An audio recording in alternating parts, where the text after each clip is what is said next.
Hello everyone, welcome to drama preview.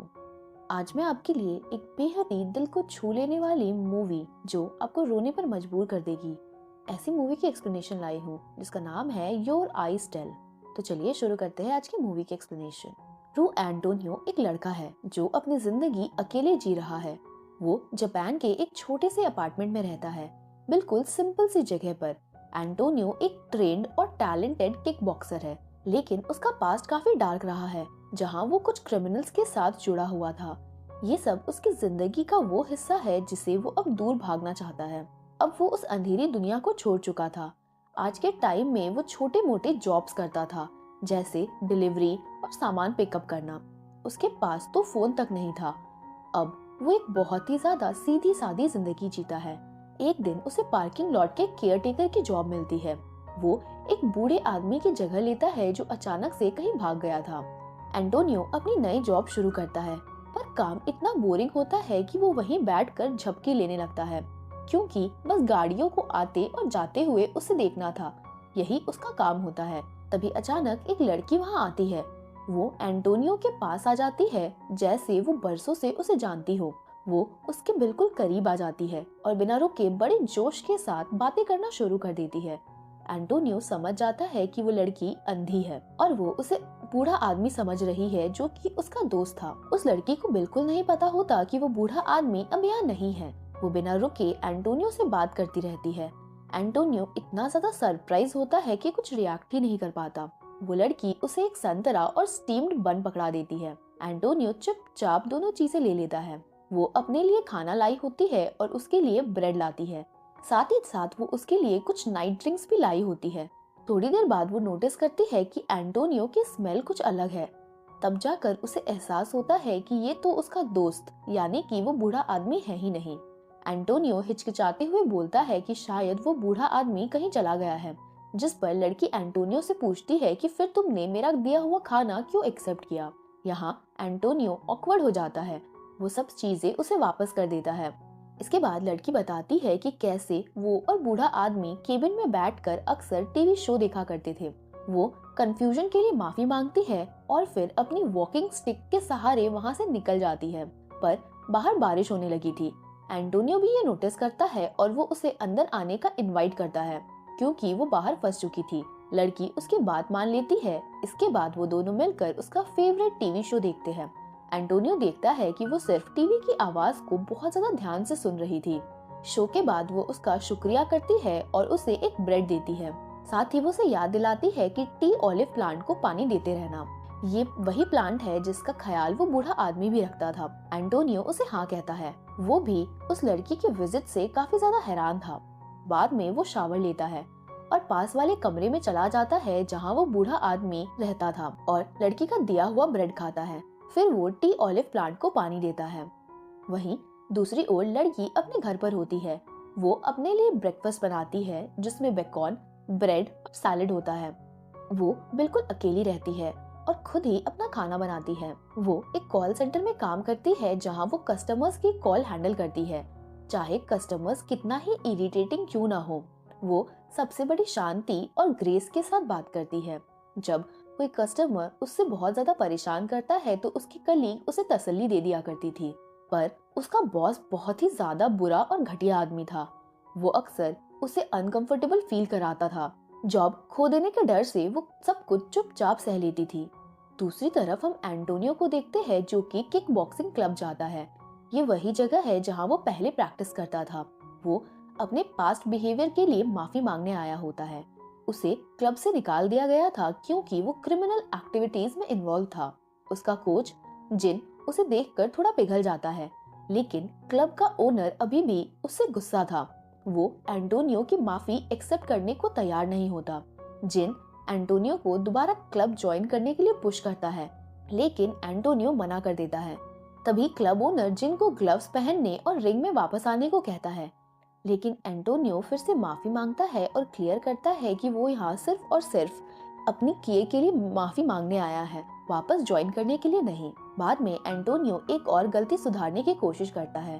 वो एक औरत को कॉल करता है जिसके पति को उसने पास्ट में चोट पहुंचाई थी।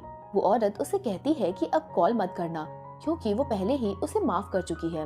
अब वापस पार्किंग लॉट में हम देखते हैं कि एंटोनियो उस अंधी लड़की को चलते हुए देखता है।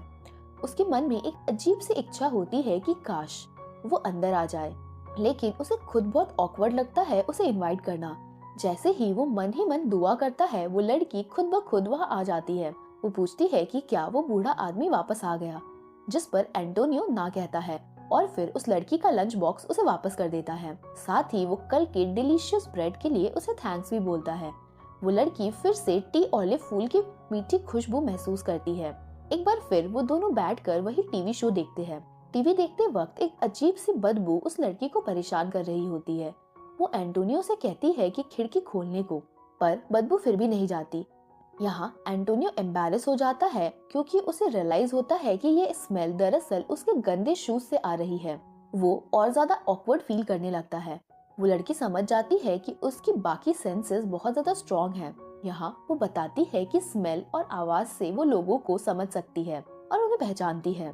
इसके बाद वो लड़की एंटोनियो से पूछती है कि टीवी शो की हीरोइन कैसी दिखती है, जिस पर एंटोनियो झूठ बोल देता है और कहता है कि हीरोइन ने बिल्कुल वैसी ही इयररिंग्स पहनी है जैसे कि तुमने पहन रखी है। उसने सिर्फ उसे खुश करने के लिए झूठ बोल रहा होता है, पर वो लड़की ये बात सुनकर इतनी ज्यादा एक्साइटेड हो जाती है और उसकी खुशी को देखकर एंटोनियो सोचता है कि ये लड़की इतनी छोटी सी बात पे इतना खुश कैसे हो गई। बाद में एंटोनियो उसे पीचेस देता है।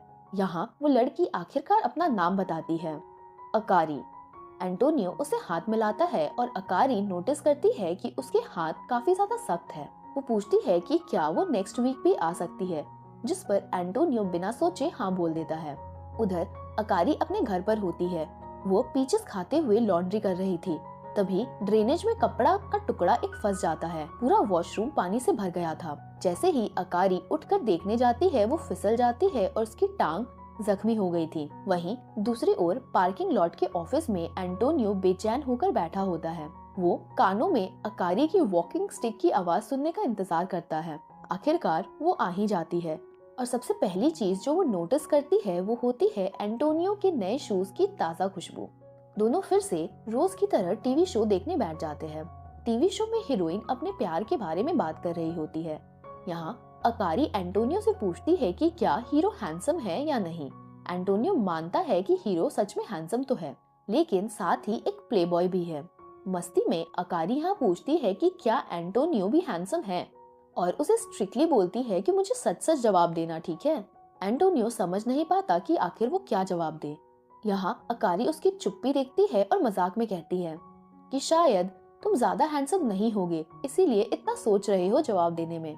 फिर वो आगे कहती है कि खूबसूरती इम्पोर्टेंट नहीं होती, दिल इम्पोर्टेंट होता है। उसके पास वो चार्म है। यहाँ हम साफ समझ पा रहे थे कि एंटोनियो उसे पसंद करने लगा था, लेकिन उसे खुद भी अभी तक इस चीज का एहसास नहीं होता। अकारी वहाँ से निकलती है, लेकिन एक गाड़ी उसे ऑलमोस्ट टक्कर मारने ही वाली थी। इसी चक्कर में उसकी टांग और ज्यादा जख्मी हो जाती है। एंटोनियो उसे तुरंत हॉस्पिटल ले जाता है। उसके पैर पर बैंडेज होती है।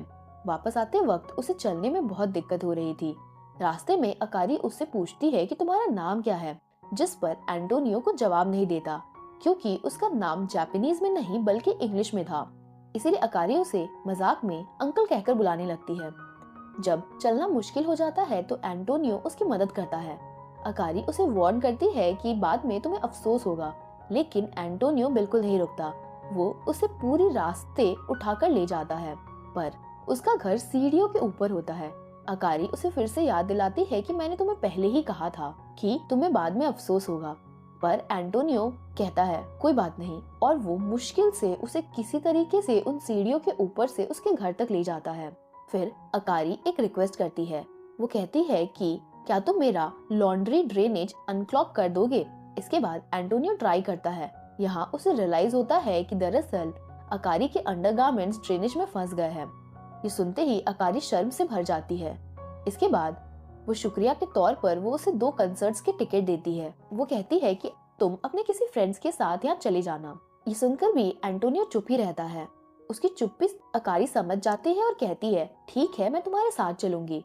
यहाँ पर अकारी समझ जाती है कि एंटोनियो का कोई दोस्त है ही नहीं। अब कंसर्ट के लिए अकारी तैयार होती है। बिल्कुल किसी भी नॉर्मल लड़की की तरह सुंदर कपड़े पहनती है वो अपने आउटफिट को भी लेकर काफी ज्यादा कॉन्शियस होती है। लास्ट मोमेंट में कपड़े बदल लेती है वो। कंसर्ट में भी वो एंटोनियो के म्यूजिशियंस का डिस्क्रिप्शन मांगती है। वो दिल से कंसर्ट को एंजॉय कर रही थी, लेकिन एंटोनियो को ये कुछ उतना जम नहीं रहा था। बाद में दोनों डिनर के लिए जाते हैं। अकारी ग्रिलिंग रेस्टोरेंट जाकर बहुत ज्यादा खुश होती है। वो जहाँ जहाँ जाने का सपना उसने हमेशा से देखा होता है, वो आज वहाँ जाती है। गलती से मीट का एक टुकड़ा भी गिर जाता है, उसकी शर्ट भी गंदी हो जाती है। वो साफ करने की कोशिश करती है और अपनी जिंदगी के बारे में बात करती है कि कैसे कॉलेज में वो स्कल्पटिंग सीखना चाहती थी। वो याद करती है कि कैसे बचपन में इसी रेस्टोरेंट में वो अपने पेरेंट्स के साथ भी आया करती थी, और यहाँ वो इमोशनल हो जाती है ये सोचकर कि उसे पता नहीं था कि एक दिन ये सब कुछ बस यादें बनकर रह जाएंगी। उसकी बातें सुन एंटोनियो बस चुप होकर उसे सुनता है। इसके बाद अकारी उसे पूछती है कि काम के अलावा तुम्हारी जिंदगी कैसी है। एंटोनियो जवाब देता है कि वो बस डिलीवरी जॉब्स करता है। अकारी अभी भी उसे बूढ़ा आदमी ही समझ रही होती है। वो फिर से मजाक करती है और पूछती है कि क्या तुम डाइवोर्स हो या फिर किसी के साथ अफेयर चल रहा है तुम्हारा। ये सुनते ही एंटोनियो बिल्कुल चुप हो जाता है। अकारी समझ जाती है कि उसे ये मजाक बिल्कुल पसंद नहीं आया। इसके बाद एंटोनियो पूछता है कि क्यों तुम्हें मेरे पास्ट के बारे में जानना है, क्या ये बहुत जरूरी है। अकारी यहाँ सीधा जवाब देती है कि मैं तो बस तुम्हें और अच्छे से जानना चाहती थी। यहाँ एंटोनियो थोड़ा सा रूड हो जाता है। ये देखकर अकारी थोड़ा हर्ट होती है और जाने का फैसला करती है। एंटोनियो उसे घर छोड़ देता है। अकारी उसे परेशान करने के लिए माफी मांगती है और तभी एंटोनियो आखिरकार सच बोल देता है। वो अपना नाम बताता है, एंटोनियो। अकारी हैरान रह जाती है जब उसे पता चलता है कि एंटोनियो सिर्फ 24 साल का है। वो ये भी बताता है कि वो एक ट्रेन्ड किक बॉक्सर है और उसका क्रिमिनल पास्ट रहा है। वो कहता है कि वो बात करने में ज्यादा अच्छा नहीं है। अकारी शांत रहती है और उसकी सारी बातें सुनती है। वो उसे फिर से थैंक्स बोलती है और फिर घर चली जाती है। अब अगले दिन ऑफिस में अकारी का बॉस उसे अपने केबिन में बुलाता है और वो उसे बर्थडे गिफ्ट देता है। अकारी उसे लेने से मना कर देती है। वो कहती है कि उसने पहले ही उसे कंसर्ट के टिकट्स गिफ्ट किए थे, पर बॉस यहाँ जबरदस्ती करता है। वो बताता है कि ये एक नेकलेस है। वो उसकी ब्लाइंडनेस का फायदा उठाते हुए उसे घूरने लगता है और डेट पर चलने के लिए प्रेशराइज करता है। तभी एक एम्प्लॉय आकर उन्हें इंटरप्ट कर देता है। वो अकारी को एक इम्पोर्टेंट कस्टमर कॉल के लिए बुला लेता है। ये जानकर अकारी को रिलीफ मिलता है और वो तुरंत वहाँ से निकल जाती है। उधर एंटोनियो के कोचेस उसे मिलने आते हैं। वो उसे किक बॉक्सिंग वापस ज्वाइन करने को कहते हैं, पर एंटोनियो पोलाइटली उन्हें मना कर देता है। लेकिन कोच उसे समझाने की कोशिश करते हैं।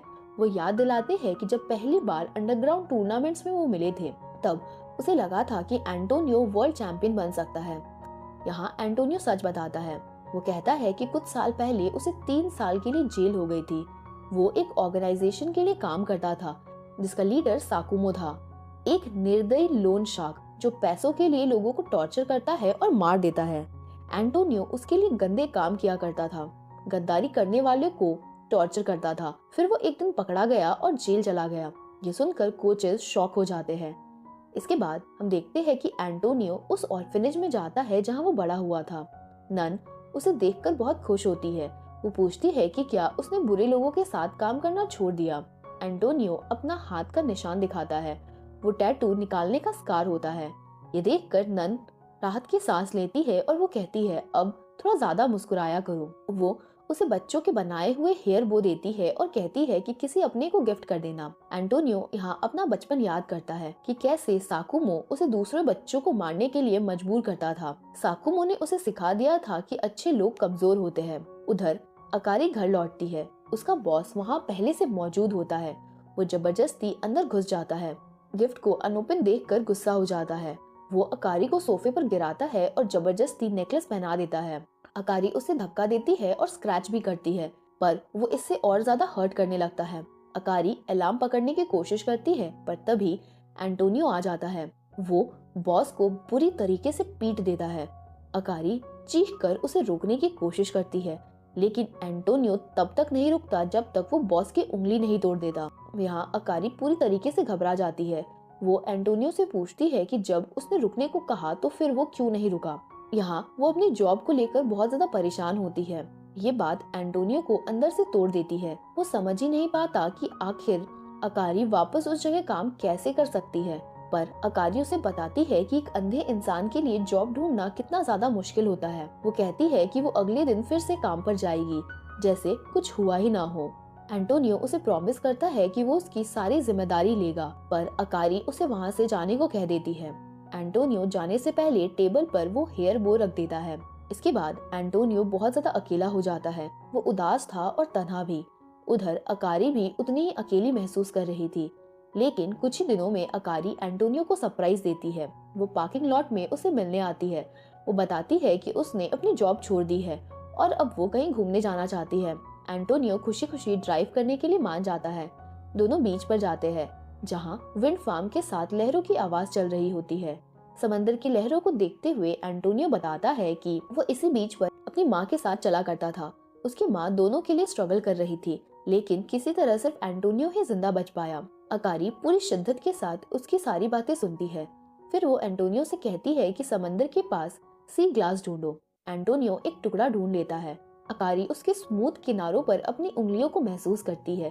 वो कहती है कि दर्द इंसान को और ज्यादा दयालु बना देता है, और वो उस सी ग्लास को उनके बॉन्ड की निशानी के तौर पर उसे दे देती है।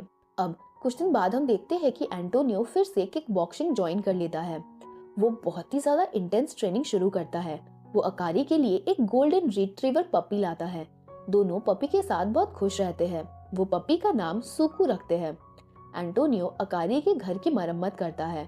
वो खिड़कियां खोलता है। अकारी अपने हाथों पर रोशनी की गर्मी को महसूस करती है। वो कहती है कि वो एंटोनियो का चेहरा देखना चाहती है। वो उसके चेहरे को अपने हाथों से महसूस करती है, बिल्कुल एक स्कल्पचर की तरह। वो एंटोनियो से कहती है कि मेरी आंखों में देखो। एंटोनियो ये सुनकर ओवरवेल्म हो जाता है, लेकिन अकारी इंसिस्ट करती है और फिर वो दोनों एक दूसरे को किस कर लेते हैं। इसके बाद हम देखते हैं कि एंटोनियो टूर्नामेंट्स में कम्पीट करने लगता है। वो इंटेंस ट्रेनिंग के बाद मैचेस जीतने भी लगा था। अकारी फिर से स्कल्पटिंग और पॉटरी शुरू करती है। बहुत लंबे वक्त बाद अब दोनों सुकू के साथ साथ रहने लगते हैं। अकारी प्यारे मग्स और जग बनाती है। वो मसाज पर एक बुक पढ़ती है और एंटोनियो पर प्रैक्टिस करती है। उसके हाथ पर टैटू रिमूवल का स्कार भी वो महसूस करती है कि क्या ये जलने का निशान है। एंटोनियो झूठ बोल देता है कि हाँ। यहाँ एंटोनियो कहता है कि उसे मसाजर बनने की जरूरत नहीं है। वो टूर्नामेंट जीत कर पैसे कमाएगा और अकारी के लिए पॉटरी प्लेस खोलेगा। ये सुनकर अकारी इमोशनल हो जाती है। दोनों एक दूसरे को गले लगाते हैं। अब अगले दिन किक बॉक्सिंग कंपटीशन में एंटोनियो जबरदस्त जीत हासिल करता है, लेकिन उसे नहीं पता होता कि साकुमो वहाँ मौजूद है, उसका पुराना बॉस और बचपन का दोस्त। साकुमो कोच का अपमान करता है और एंटोनियो कोच को रोक देता है। वो कहता है कि वो साकुमो से कोई लेना देना नहीं चाहता और इतना बोलकर वो वहाँ से चला जाता है। अगले दिन अकारी एंटोनियो को अपने पेरेंट्स की सेमेंट्री पर ले जाती है। वो उसे बताती है कि 4 साल पहले वो अपना ड्राइविंग लाइसेंस मिलने की खुशी मना रही थी। उस दिन वो अपने माँ बाप के साथ गाड़ी में बैठी थी। तीनों बहुत खुश थे और हंसते मुस्कुराते हुए ड्राइव कर रहे थे। तभी अचानक अकारी ने देखा कि एक आदमी बिल्डिंग से गिर रहा था। वो आदमी आग में जल रहा था। ये देखकर अकारी शॉक में आ गई थी। उसका गाड़ी पर से कंट्रोल छूट जाता है और गाड़ी पलट गई थी और उसका पूरी तरीके से एक्सीडेंट हो गया। ये सुनकर एंटोनियो स्तब्ध रह जाता है। तभी उसकी नजर ग्रेव स्टोन पर लिखी हुई डेट पर पड़ती है। ये वही दिन होता है जिस दिन एंटोनियो सुकुमो के लिए एक आदमी को टॉर्चर कर रहा था। वो आदमी जो सुकुमो से गद्दारी कर चुका था, वो आदमी आग लगा लेता है। एंटोनियो का दिल कांप जाता है जब उसे रियलाइज होता है कि उसी के कारण अकारी का एक्सीडेंट हुआ था, जिसमें उसकी आंखों की रोशनी चली गई और उसने अपने माँ बाप को खो दिया। एंटोनियो इस सच को बर्दाश्त नहीं कर पाता और वो बुरी तरीके से टूट जाता है। और सबसे ज्यादा दर्द उसे तब होता है जब अकारी खुद को इस एक्सीडेंट जिम्मेदार मानती है और कहती है कि पेरेंट्स की आत्मा ने एंटोनियो को उसकी जिंदगी में भेजा है उसकी रक्षा के लिए। एंटोनियो अपने दर्द को ट्रेनिंग में झोंक देता है। एक दिन अकारी को अपनी आंखों में बहुत ज्यादा तेज दर्द महसूस होता है। उधर सुकुमो फिर से एंटोनियो के पास आता है। वो उसे एक इलीगल अंडरग्राउंड मैच के लिए फोर्स करता है, जहां जीतने पर बहुत बड़ा प्राइज मनी मिलता है। एंटोनियो मना कर देता है, पर जब वो घर लौटता है तो अकारी घर पर नहीं होती। एंटोनियो घबरा जाता है। वो हॉस्पिटल भागता है। वहाँ उसे पता चलता है कि अकारी ठीक है, पर डॉक्टर उसे बताते हैं कि वो बेहोश हो गई थी। साथ ही वो बोलते हैं कि उसकी रिब्स में चोट लगी है और सबसे खतरनाक बात ये होती है कि उसके रेटिनल डिटैचमेंट हो गया है। अगर सर्जरी नहीं हुई तो उसकी बच्ची कुची रोशनी भी चली जाएगी। ये सुनकर एंटोनियो परेशान होकर ऑर्फनेज चला जाता है, जहाँ नन उसे बताती है कि बच्चे एक म्यूजिक बॉक्स बना रहे हैं। वो एंटोनियो से उसका फेवरेट गाना पूछते हैं। ताकि उस गाने का म्यूजिक बॉक्स बना सके। लेकिन एंटोनियो सिर्फ और सिर्फ अपने गुनाहों के बारे में ही सोच रहा था। यहाँ नन उसे तसल्ली देती है और कहती है कि उसके गुनाहों का प्रायश्चित हो चुका है। लेकिन एंटोनियो मानता है कि अभी भी नहीं हुआ है उसके गुनाहों का प्रायश्चित। वो खुद को मनहूस मानता है। नन कहती है कि पास्ट बदल नहीं सकता, लेकिन प्रेजेंट को बदला जा सकता है। वो उसे याद दिलाती है कि तुम्हें खुद को भी माफ करना जरूरी है। अब अगले दिन एंटोनियो अकारी से पूछता है कि उसने सर्जरी के बारे में उसे पहले क्यों नहीं बताया। वो सर्जरी के पैसे देने की बात करता है। अकारी कहती है कि वो अपनी ब्लाइंडनेस को सजा मानती है, साथ ही वो अपने पेरेंट्स की मौत के लिए भी खुद को दोषी मानती है। यहाँ एंटोनियो कहता है कि वो अपने फ्यूचर बच्चों के चेहरे नहीं देख पाएगी या अपने पति का चेहरा। वो उसे इमोशनल बातें करता है और आखिरकार वो उसे सर्जरी के लिए मना लेता है। घर लौटने पर एंटोनियो देखकर कांप जाता है कि अकारी के दरवाजों पर क्रिमिनल गैंग का निशान बना हुआ है। वो सुकुमो के पास जाता है और अकारी को बचाने के लिए वो झूठ बोलता है कि उनका ब्रेकअप हो चुका है। सुकुमो एक डील उसके सामने रखता है कि एक आखिरी मैच जीतो और फिर तुम हमेशा के लिए आजाद हो जाओगे। वो एंटोनियो को एडवांस पैसे भी देता है। एंटोनियो ये पैसे अपने कोच को दे देता है और अकारी की सर्जरी के लिए इसे इस्तेमाल करने को कहता है। घर आकर एंटोनियो अपनी पहचान से जुड़ी हर चीज को जला देता है, फोटोज, पेपर्स, सब कुछ। सुकुमो उसे फिर अंडरग्राउंड रिंग में ले जाता है। यहाँ रूल सिर्फ एक होता है, या तो ओपोनेंट बेहोश होगा या फिर मरेगा। फाइट शुरू होती है और शुरू में एंटोनियो डोमिनेट करता है, लेकिन ओपोनेंट तेज हो जाता है और एंटोनियो को बुरी तरीके से पीटने लगता है। एंटोनियो गिर जाता है और वो हार के बहुत ज्यादा करीब था। तभी अचानक एंटोनियो किसी तरीके से कमबैक करता है और अपने ओपोनेंट को एक ही मार में गिरा देता है। सुकुमो भी ये सब कुछ एक्सपेक्ट नहीं कर रहा था। खून में लथपथ एंटोनियो अपने कोच को भीड़ में देखता है जो उसके लिए चीयर कर रहा था। उधर अकारी अपनी सर्जरी के बाद होश में आ चुकी होती है। उसकी आंखों से आंसू बहने लगते हैं क्योंकि अब वो देख सकती थी। उसकी दुनिया में फिर से रोशनी लौट आई थी। कोच एंटोनियो को बताता है कि प्राइज मनी का यूज उसने कैसे किया, अकारी की सर्जरी के लिए और उस आदमी की विधवा के लिए जिसे एंटोनियो ने कभी टॉर्चर किया था। यहाँ एंटोनियो को ये सुनकर थोड़ी तसल्ली मिलती है और उसे पता चलता है कि अकारी अब फाइनली वापस देख पा रही है। अपने गुनाहों का बोझ उसे अब थोड़ा हल्का महसूस होता है। एंटोनियो आजाद चलने लगता है, लेकिन तभी साकुमो अपनी असली शक्ल दिखा देता है। वो गाड़ी से एंटोनियो को टक्कर मार देता है और फिर उसे चाकू भी मारता है। ये सजा होती है उन लोगों के लिए जो उसकी ऑर्गेनाइजेशन से गद्दारी करते हैं। वहीं दूसरी ओर अकारी को लगता है जैसे अब उसकी जिंदगी का प्यार कहीं खो गया है। साथ ही उसे घर भी छोड़ना पड़ता है क्योंकि बिल्डिंग दोबारा बनने वाली होती है। एक दिन उसे कुरियर मिलता है जो एंटोनियो की तरफ से होता है। उसमें एक म्यूजिक बॉक्स भी होता है उसके फेवरेट गाने के साथ, वही गाना जो दोनों साथ गुनगुनाया करते थे। उस पर ऑर्फनेज का एड्रेस भी लिखा होता है। अकारी ऑर्फनेज जाती है। नन उसे तुरंत पहचान लेती है और बताती है कि एंटोनियो खुद को दोषी मानता है अकारी के पेरेंट्स की मौत के लिए और इसीलिए वो सब कुछ छोड़कर चला गया। ये सुनकर अकारी टूट जाती है। वो बिल्कुल बिखर सी गई थी। इसके बाद वो नई जगह पर रहकर अकारी एंटोनियो की मूर्त बनाती है, सिर्फ और सिर्फ अपनी यादों के सहारे।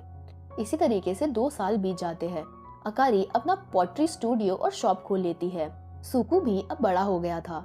इसी बीच एक दिन अकारी एक रिहैबिलिटेशन सेंटर में एज अ मसाजर के तौर पर वॉलंटियर करती है। वो काफी पेशेंट के साथ काम करती है।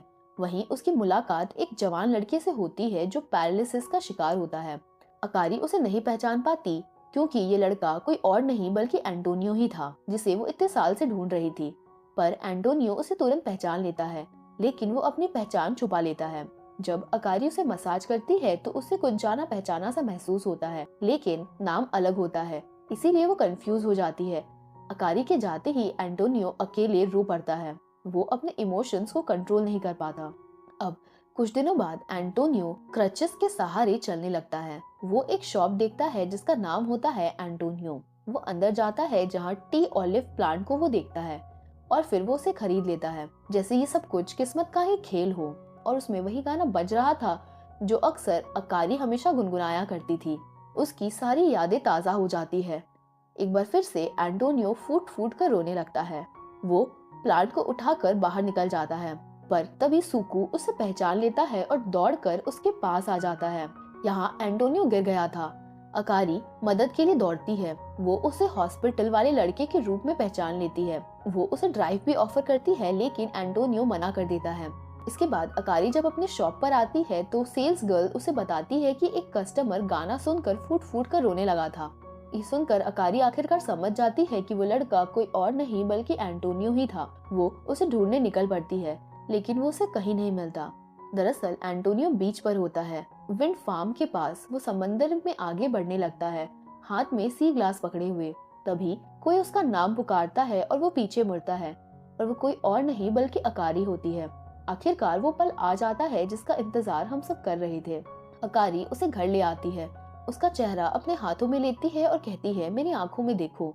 वो उसे कहती है कि तुम अब घर आ गए हो, जिस पर एंटोनियो कहता है, तुम ही मेरा घर हो। दोनों आंसुओं के साथ एक दूसरे को प्यार से गले लगा लेते हैं। और इसी के साथ ये मूवी यहीं पर खत्म होती है। मुझे कमेंट करके जरूर बताएं कि आपको ये मूवी कैसी लगी, और अगर आपको ये मूवी जरा भी पसंद आई हो तो इसे लाइक करें और शेयर करें। साथ ही चैनल को सब्सक्राइब करना ना भूलें। Thanks for watching.